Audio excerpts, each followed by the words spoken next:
đêm vắng dẫn lối ta về với tuổi thơ. Ôi ngày xưa như một bài hát ru, tâm hồn ta bay trong những giấc mơ. Nơi ấy phố nghèo mà đẹp như thế, trời vẫn xanh mây sau bức tường rêu cuối ngõ, và đêm vẫn rất trắng. Và những giấc mơ em rất êm dịu kia lại chắp cánh cho ta vút bay về nơi cho xưa hẹn người tuổi thơ mãi mãi. Để tiếng hát trong tôi có thêm niềm vui, để năm tháng gian lao bỗng như ngọt hơn trong câu hát buồn thắp sáng tâm hồn. Những cây sâu, những cây me già, những chiều vắng khuyên ru ta về với tuổi thơ. Ôi ngày xưa bên người bạn mến thân, tay cầm tay bao nhiêu nỗi ước ao.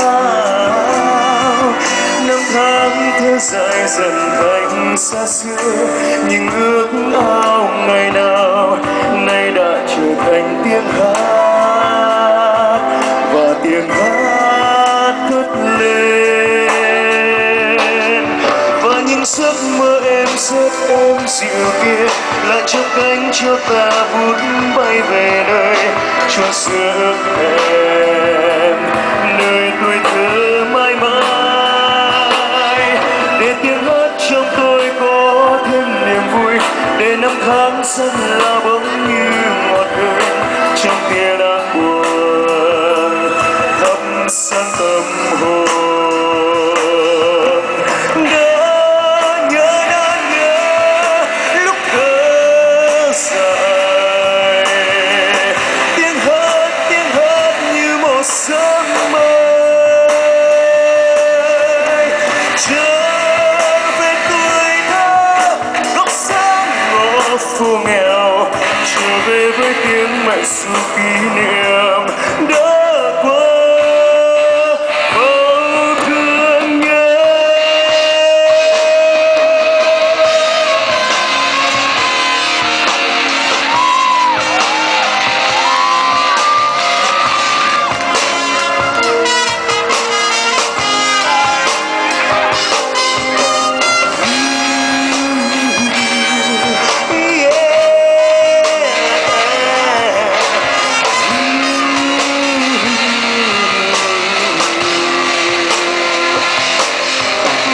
Giấc mơ em rất êm dịu kia đã chắp cánh cho ta vút bay về nơi cho xưa hẹn nơi tuổi thơ mãi mãi. Để tiếng hát trong tôi có thêm niềm vui, để năm tháng gian lao bỗng như ngọt hơn trong câu hát buồn thắp sáng tâm hồn, thắp sáng tâm hồn.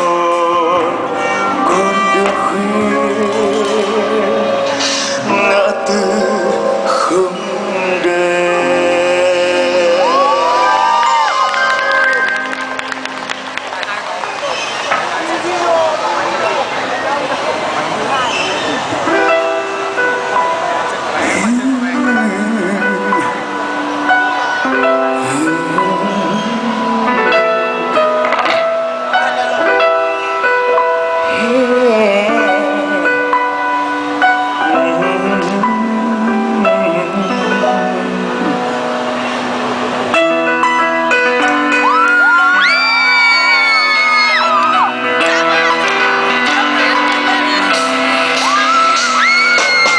cơn bão chiều qua cuốn đi con đường. Từ đây em bé bơ vơ sức con cha sức con mẹ nữa. Cơn bão chiều qua cuốn đi con đường về một mai em đơn sơ ước mơ của em. Một thế giới ấm áp tràn yêu thương nơi sẽ chia hạnh phúc. Một thế giới cho anh những gì tốt đẹp đó là mái trường. Dù em bước thanh thang vượt những yêu chim một con không cánh. Một thế giới cho anh những gì tốt đẹp đó là tấm lòng của bao người. Của bao người. Nước sương vừa lên thế em tôi buồn.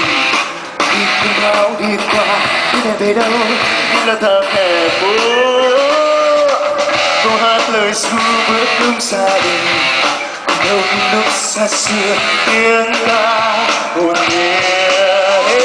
Một thế giới ấm áp tràn yêu thương nơi sẽ chia hạnh phúc. Một thế giới cho em những gì tốt đẹp đó là tấm lòng. Một thế giới ấm áp tràn yêu thương nơi sẽ chia hạnh phúc. Một thế giới cho em những gì tốt đẹp đó là mái trường của bao người. Của bao người.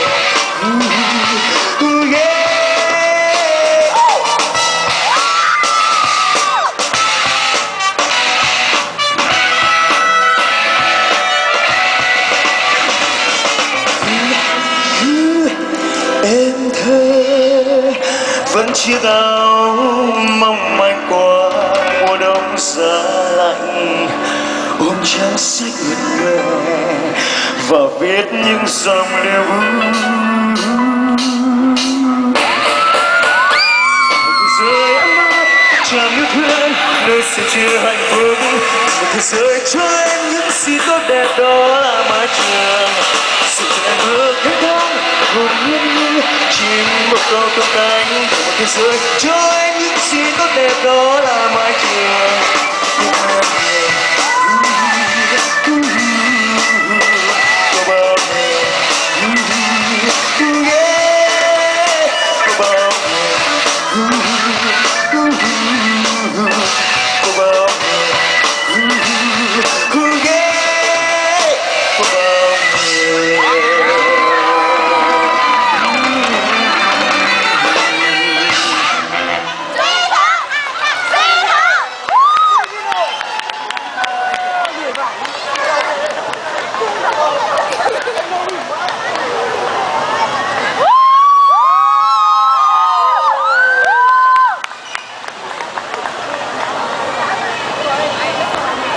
Xin được cảm ơn phần dự thi của nhóm Si Thứ về 2 ca khúc Trở về tuổi thơ và Khoảng trời của bé. Tiếp theo chương trình chúng ta sẽ cùng đến với nhóm Những người bạn qua 2 ca khúc. Ca khúc thứ nhất Giấc mơ của tôi, ca khúc thứ hai là một sáng tác của nhóm đó là Tóc gió. Vâng, một tràng pháo tay dành cho Những người bạn.